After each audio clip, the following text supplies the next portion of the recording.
Hey, this is Bill Simmons from the Bill Simmons Podcast, here to help you make the most of your summer with Michelob Ultra, a superior light beer worth playing for. Play for it with the guys when you're competing to see who can sink more birdies on the golf course, because winning tastes even better with Ultra on the line. Play for Ultra. Fill your fridge with Michelob Ultra this summer. Enjoy responsibly. Copyright 2025 Anheuser-Busch Michelob Ultra Light Beer, St. Louis, Missouri. This episode is brought to you by Indeed. When your computer breaks, you don't wait for it to magically start working again. You fix the problem. So why wait to hire the people your company desperately needs? Use Indeed's sponsored jobs to hire top talent fast. And even better, you only pay for results. There's no need to wait. Speed up your hiring with a $75 sponsored job credit at Indeed.com/podcast. Terms and conditions apply. This episode is brought to you by Nespresso and Samra Origins by the Weekend Coffee Collection. Introducing Samra Origins. My collaboration with Nespresso is a connection to my roots, to my mother, Samra. Coffee that hits the right notes. It transports you. Crafted with unique notes and bold, soaring flavors. Experience a taste that moves you. Nespresso and Samra Origins. Discover more at Nespresso.com.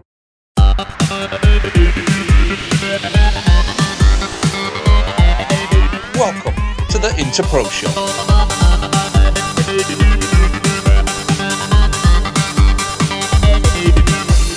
Hello and welcome to the latest episode of the Interpro Show, your home for all things Irish rugby from across the professional and amateur, men's and women's game in Ireland. I'm your host, Caelan Scully, and I'm joined as always by Ulster Adam, who is just there, by Limerick Ben, who is the other way, he's over there, and we have a new guest right there beside me. I don't know what we're going to call him yet, we'll figure that out in due course, but he is a Leinster fan who for the balance of it all, he will be picked on, but he will also pick on us, so it's fine. That's how it's going to work. It's perfectly cyclical now. We have 4 people to pick on each other. David Cordial, without further ado, welcome to the Interpro Show. Tell us about yourself really quickly first, and it could be anything you like. I wasn't told there was going to be an introduction section. Happy to represent Leinster here. Big Connacht fan as well. The rest of you can get stuffed.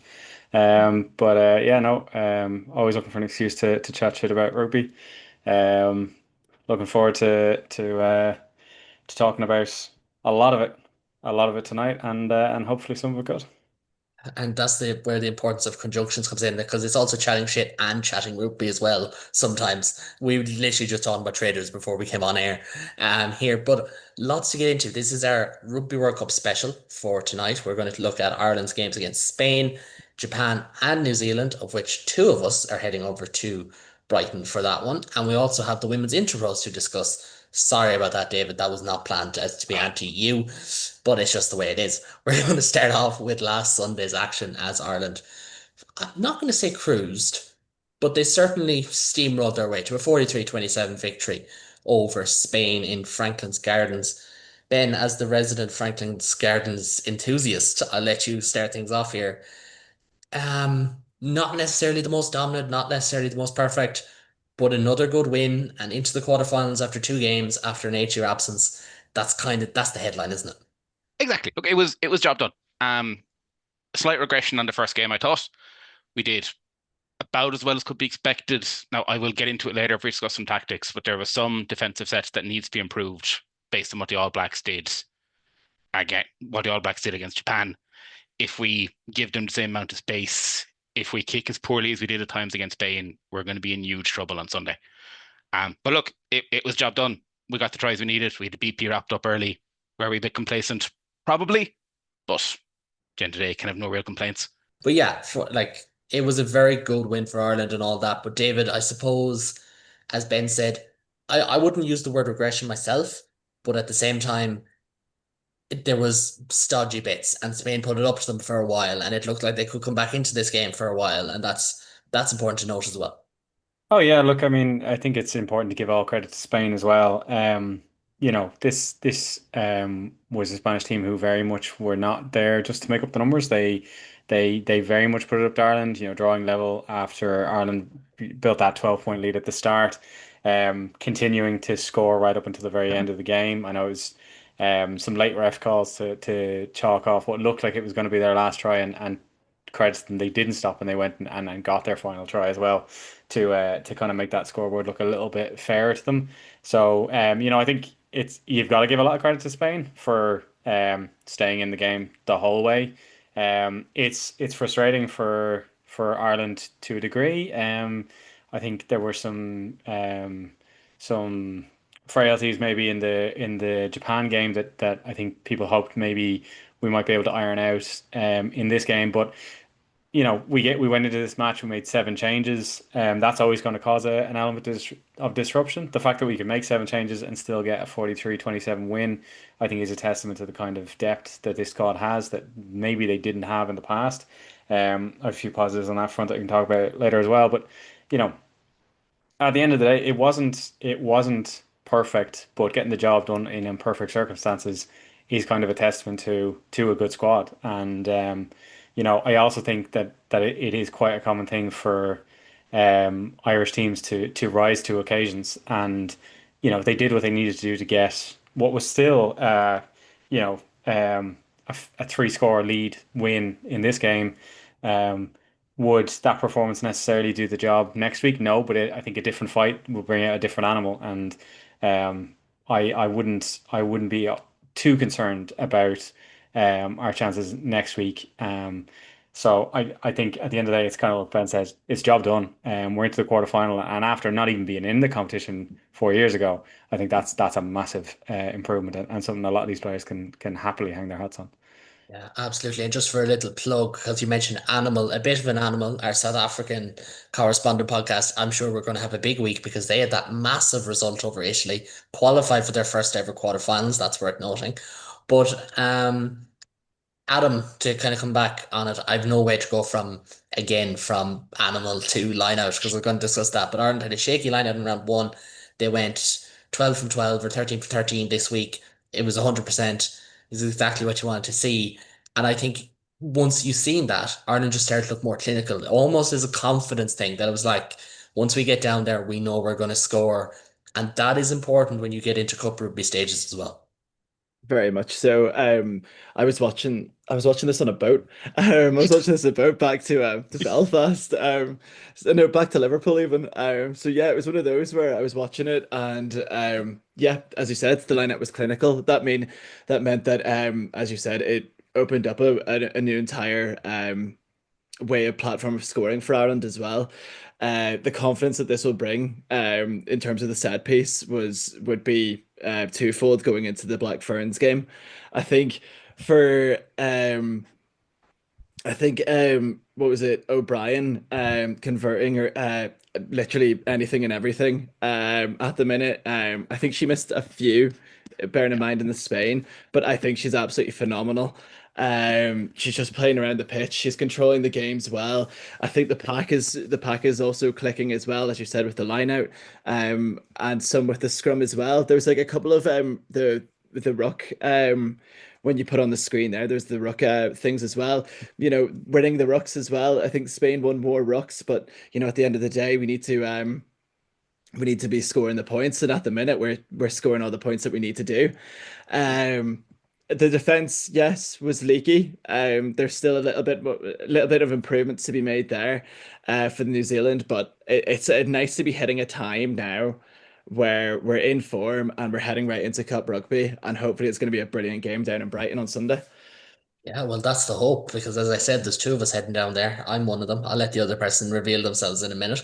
But Ben, there's something really important to look at here because Spain had more carries, which is, yes, that's important, and ruck success. Ireland's ruck was a little bit slower at the weekend. It felt, I haven't seen the exact stat on that, but Ireland had more meters carried, for instance.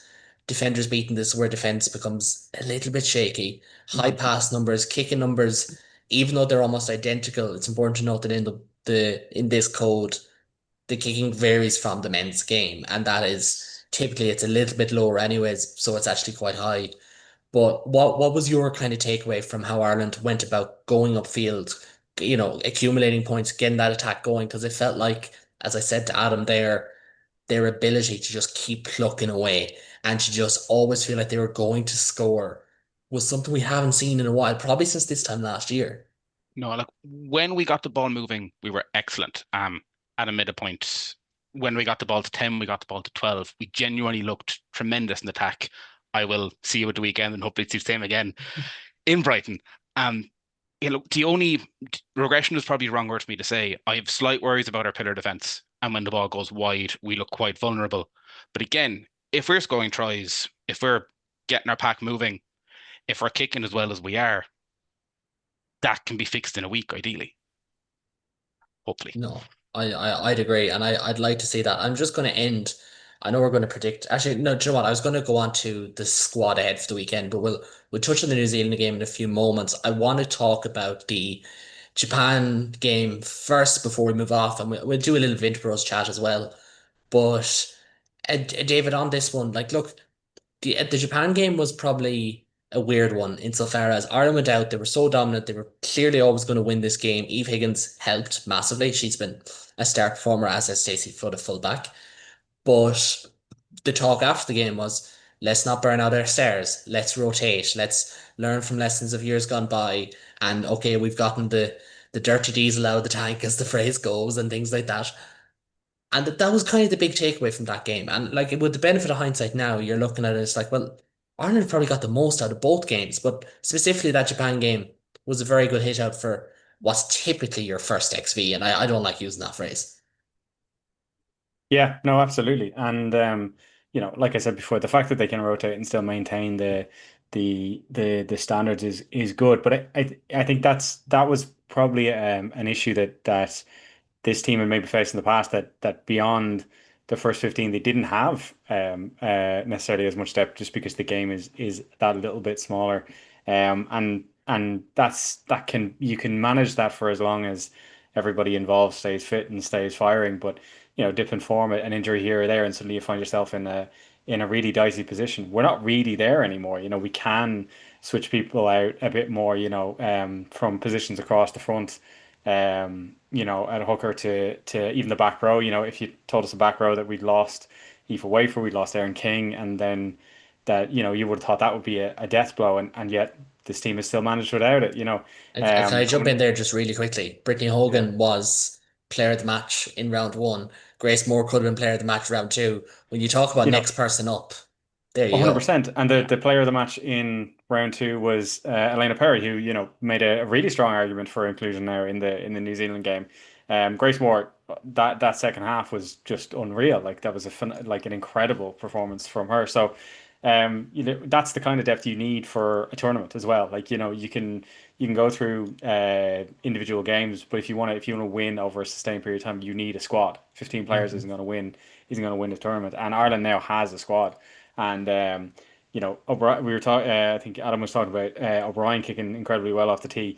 Enya Breen came off the bench and did a fierce job, and kicked some excellent shots at goal as well, which has not always been a super strong point for the Ireland side. So to have even that kind of backup and depth there is exactly what you want to see, because the last thing you want is to have too much rest on one player. They go down in the first 5 minutes, and then suddenly you don't know what you're doing. Ireland's not there anymore. Ireland now can rely on, yes, we've got a phenomenal starting 15, but then we've got 8 players who can take their place off the bench, and even more behind them if we need them. And the fact that we made 7 changes, the Spanish game maybe wasn't as tidy as some people might have hoped if we'd gone out with the same 23.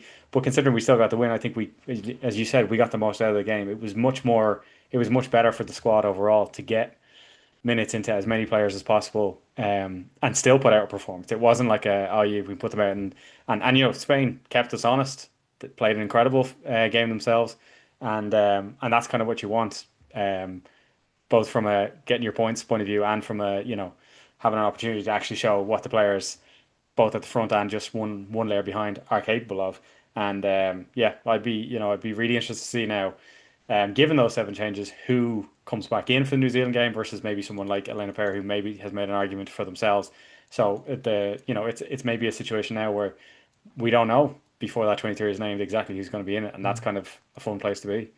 Well, thank you very much for leading on to that, because I was going to get into predicted 23. I posted this on Twitter during the week, and for some reason, I'm just having laptop issues all day, guys, and I think it's just because my head is fried. But this is the 23 that I have gone for. For those on audio, I know most of our listeners are on video, but I have gone for Nivo Dowd to come back in at loose head prop with Clean Maloney McDonald and Ninja Jugang and the front row. Sam Monaghan, if fit, I should add. Ruth Campbell in second row. Fiona Chute remains at 6. Brittany Hogan at 8. And Aoife Wafer coming in at 7. I like that back row balance. I think there's a real power, very strong defensive focus, which is something you touched on, Ben. And then the line out of Fiona Chute. I have Avian Riley back in at 9 alongside Dan O'Brien. Eve Higgins and Aoife Dalton, inseparable. Maybe not on TikTok, we got to that in 2 minutes. Amy Lee Costigan, Bevan Parsons, and Stacey Flood. Then in the back three, and then Niamh Jones, Elena Perry, Sive McGrath, Emer Corey Fallon, Grace Moore, Adele McMahon, Emily Lane, and Enya Breen. 6-2 bench split there. Adam, I'm going to start with you because before we get into this, because it's in my head and we have to talk about it, the TikToks of this women's team. Oh, Anna McGann, Eve Higgins, hashtag release the fleece, yeah. everything about it. Honest to God, like this is what this game has been crying out for years. I must say, this World Cup has been the best World Cup in terms of trying to be relatable to the TikTok generation in terms of the game needs this. They released the fleece thing. Like I'd say, like I was looking at I was in Dublin last week and I was in an Interpro slash Alvarez. But I was there and I was saying to my partner, she's from England and she supports Ireland. I've convinced her. It's all good. But I was saying about how like something about this year's kit in general has been phenomenal. The Irish the kit for this World Cup has been incredible. All the training tops were all incredible as well. The fact that there is a World Cup jersey for 2025 and there's a men's also like cut of it as well is phenomenal in itself. It's a true testament to um how much the game has grown in Ireland. The fleece as well. I'd say I'd absolutely snap that fleece up. If it came out, it's something like like I'm a funky fleece enjoyer, so I would snap that fleece up. But yeah, it's something that the game needs, and I feel like the men's game needs to carry like needs to pick up on something like that. You have Maher in the Ilona, yeah. Alona in the US team single-handed. Well, to be fair, she was on Dancing with the Stars in America. She came second, but that all came from doing TikToks in the Olympic Sevens team.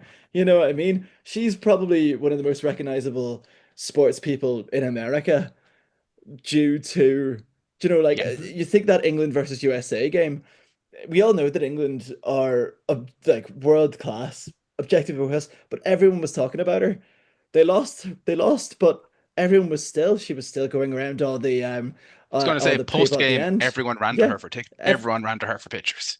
She's everyone the ran, and most she took. followed rugby player in the world, men's or Oh, women's. Yeah, don't say I, that too loud. We'll have a certain yeah, cohort after us.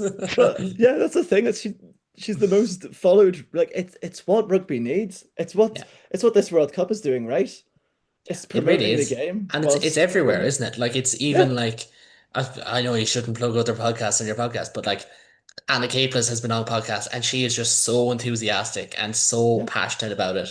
And like Elma Smith and Nick Heath and what they're doing, and it's widespread, it's everywhere, and they just get it. And I'm not going to say the line from that like TV show because I make a balls of it, but it's like those who get it. Like that's yeah, literally what it is. And they are selling the game. It's that sense of self-promotion and feeling like they have to self-promote. But because of that, it just comes so natural. yeah. It looks normal. And I was It, lucky I was at the HBC or the HPU, as I should say, before they jetted off. And like the girls were so engaged and some of the answers were brilliant. I wrote a feature on the band Slow Girls, which I might discuss at a later date. And I also did a piece with Neve O'Dowd. She was brilliant. Looked into it. I was like, she's very mature, very whatever. She's like 2 months older than me. And I was like, fuck it, like, do you know what I mean? Like they just get it. Isn't it's that it? it's it's the Yeah. genuine pride and the genuine like it's the actual feeling that this World Cup is going to be the most massive World Cup, and it's sold out the Stadium of Light in Sunderland. I'm not And exactly Twickenham. sure, and Twickenham is sold Twickenham as out. well. Franklin Gardens as well. Like there is a call and there is a actual feeling around England, especially like there's loads of games getting shown in the pub. I can speak because I'm living here at the minute, but as I said, it was shown on the boat as well. And there's people all watching it, crowding around it. Like there is the hunger is there, and to inspire the next generation of kids that are watching rugby for the first time on BBC Sport. I know in England it's RTE, RTE and Virgin, or is it just RTA? RTE Just and RT TG and Carr. Yeah. So like they're inspiring kids, and that's what's good. It's free to air rugby, high quality rugby, high scoring rugby as well. Like the USA versus Australia game was an advertisement for how What a good game. rugby is. What Do a you know what I game. mean? It was one of the all-time greats, like watching it as well, and it ended so. Do you know what I mean? Like Yeah, it's just what rugby needs. It's it is. the kick up the arse that rugby needs. It really is. And I would love to discuss this in greater depth. And we will have a couple of weeks. Hopefully, Ireland are going to be in this tournament for another 4 weeks. And we'll have loads of time to discuss it all. But David, Ben, I'm going to split you up. Like any great Munster Leinster rivalry, I'm going to split you up now. One of you's going to take the backs, the other one's going to take the forwards. And we'll discuss this predicted team for next week. David, because you mentioned Elena Perry specifically, I'm going to get you to do the forwards. What way would you go? I've gone, as I said, Nevo Dow, Clean Maloney MacDonald, Linda Dugang, Sam Monaghan, Ruth Campbell, Fiona Chute, Brittany Hogan, Aoife Wafer. What way would you go for Sunday's crunch clash? I think I would add, I'll just go because I touted her so much, and I think it wouldn't be a bad idea to get Elena Perry in to start. I thought she brought incredible strengths both in her open play and in the scrum, against a pretty strong tight head in Spain. I think both players play herself and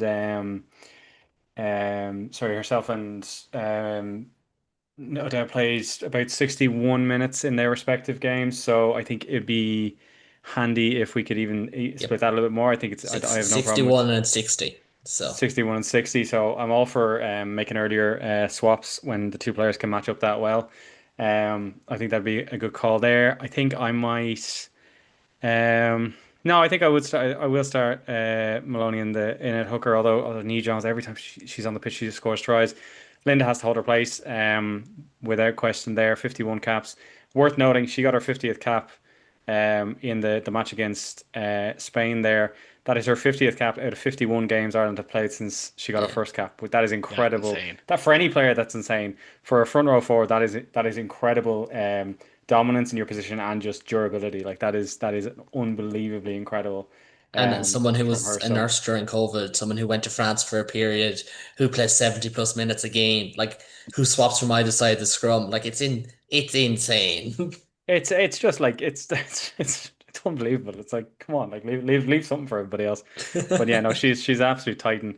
I don't know. I think I find it hard to argue with the rest of that. I think if there's anyone, I'd almost talk myself into saying Grace Moore deserves a start and berth, but it's just very hard to think who you drop out of that back three. Aoife Wafer's definitely fit to start. Is that 100% confirmed that I'm not she'll be? 100% sure, but I think Yeah, I think that's for I me. think That's you probably the start only. her I and think go that's the from only there. switch up there. I think Mm. if Wafer's fit, then she obviously starts. Failing that, I think I'd bring more in. But other than that, I think that's a pack. It's the only thing I'd be encouraging is it's never too early to start switching forwards. And I think if particularly a game that I anticipate is going to be very very intense, but particularly for a forward pack, I think if we have changes, don't be afraid to use the bench. But I think, yeah, the only switch I'd start Perry, and if Wafers, assuming she's 100%, she starts. If she's not, it's more in to start for me. Okay. And Ben, backline again, I went Riley, O'Brien, Higgins, Dalton, Costigan, Flood, Parsons. Are you as the same boat? Would you go different? No, I'd go the same starting, but I think I'd bring McGann into the bench. Okay. And would you go I 5-3? Yeah, like, Interesting. mm, Why? she's excellent. We need a second centre. I'm worried about the strength of the Black Ferns with our backline. Hmm. Was it 2 tries she got against Spain? 2 tries against Spain. She's now scored, I have it here. Just give me 2 seconds. She has scored 7 tries, I think it is, in six. Yeah, 7 tries in 6 starts for Ireland this year. Like Madness. in a game that isn't going to be easy, I don't think tries going to be easy to come by as we've had. I think I'd want that extra back. I don't know who you take out of the forward.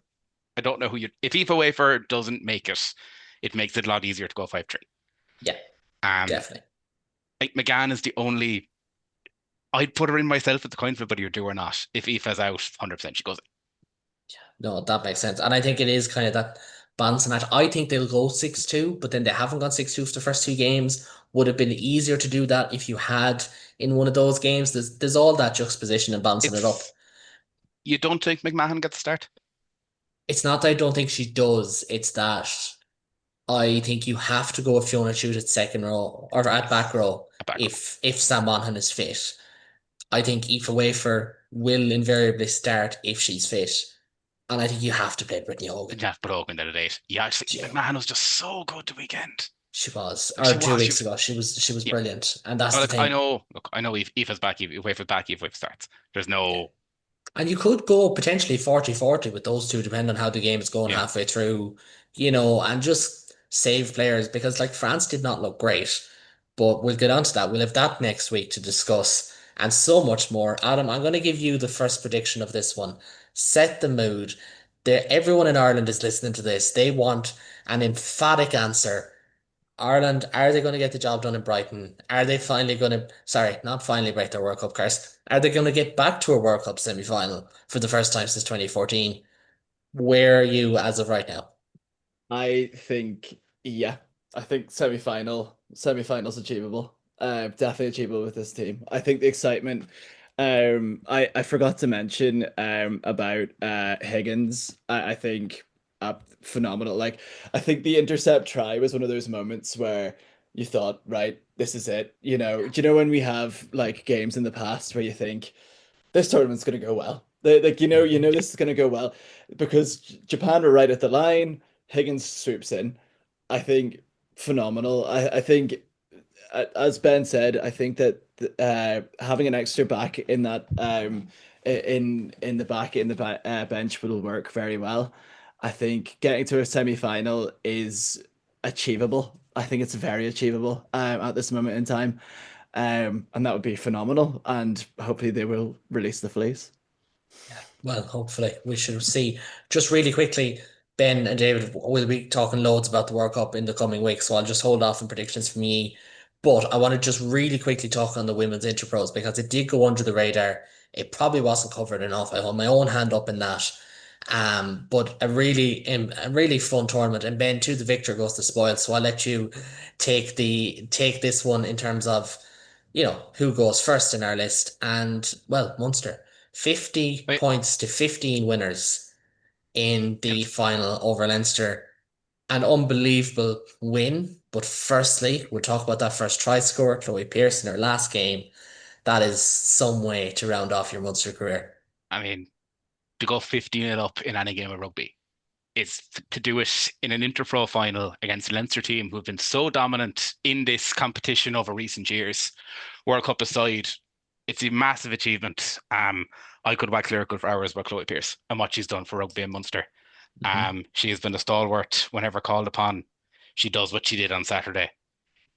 She will be hugely missed by Munster rugby and by women's rugby in Ireland in general. Couldn't think better way for her to go out with a trophy, go out taking Munster up to Dublin and bringing the trophy back home. I mean, what more do you want? Slight hat tip, that other game, the other third place playoff. Yes. What a game of rugby. It's on YouTube. It is one of the best games of rugby I've seen in ages. It's super. And Hannah Clark's winning score at the end is as good of a winning try as you'll see as well. Yeah, you won't see better at the World Cup, genuinely. It was incredible. As wonderful as Munster was, sorry, David, wonderful to win in Donnybrook. That game, and look, you made a point, I said it to you earlier, it didn't get enough coverage nationally as it needed. If you're on this on YouTube, go up and search both of those games and just enjoy half an hour of phenomenal rugby. You will not see better. Yeah, it was brilliant. Adam, you want to jump in there? I was going to say, we were bleeding for so long and it was just sort of like Ulster back, baby. But it's also I can't Yes. even be mad. I can't even be mad. It doesn't matter the code, but as you touched on, Ben, like it was an unbelievable tournament. I watched as much as I could, work dependent and all that, but it was really good. It is an improving competition, and there is question marks being made about where the Interpros falls in the future calendar, because it is something that clearly helps develop players. You, the likes of Chloe Pearce, starting alongside Katrina Finn, for example, and they're probably about 13 years, 14 years between them in age. And like, this is massive. Katrina Finn was incredible over the course of this tournament, for example. Chisholm Aguero, still very, very young, was brilliant. And I'm just listing Munster players because they did go on to win it. Like Leinster coming through at 9 looks superb as well. Sorry, not a Munster player, but again, looked excellent. Jane Neal, the Leinster flanker, or Leinster number 8, was brilliant in the 2 games she played. She did get injured, or 3 games she played before she got injured. And there is a purpose for this competition. And I think it is also weirdly fitting when I went through those Munster try scores. Like, they scored 7 tries, probably their 6 most important players: Finn, O'Leary, Pearce, Cahill. Try scores of that range. But as you said, if you go in and you go watch the highlights, or go in and watch it wherever, you will thoroughly enjoy it. Adam, last word to you there before we go. I was just gonna make a point saying about how I think the Interpros should go down the Premiership rugby route and having the big day out. So like putting it into like the Aviva and saying this is Munster and Leinster, either before or after. There's going to be a men and a women's game. You're going to pay a ticket. Let's say really promote it, like really promote it, like the way that the Premiership are doing the big day out, and they're like going to like loads of these different stadiums. So even going to like the Principality, like that. Do something like that. Like, I don't know why the IRFU hasn't done something like that. I hope that it's you'd like to see it. You'd like to see it in the future, that's for sure. Oh yeah. Gentlemen, we're going to hop off on this because it was a mini pod that we kind of got delayed and then we kind of ran on. But that's because we're excited, because we all believe Ireland are going to go to Brighton and win. We're going to say that. I'm not 100% confident, but I'm going to go and I'm going to enjoy myself. And even if not, I can rely on the men's soccer team to win on Saturday night. And on that bombshell, I think it's only fair that we leave it for this evening. My thanks to David, our new guest, to Ben, and to Adam. I should have went in alphabetical order on that one. I'm sorry. I made a mess of that. But we'll be back later in the week as we kick off our provincial previews, as the new season slowly descends upon us, like nighttime here outside beside me, I must say, because the evenings are catching up to us. But if you do like what you see here, like and subscribe on YouTube. You know how it works. Lee G will moderate you in the comments if you decide to be a pup. But from me, Kaelan, and from all the team, until next time, slán lads.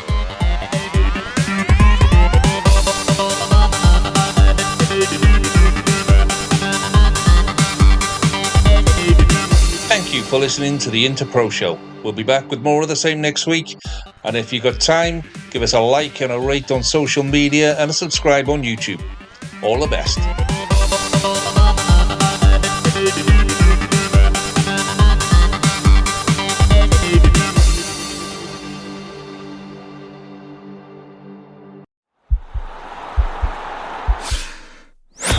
This podcast is part of the Sports Social Podcast Network.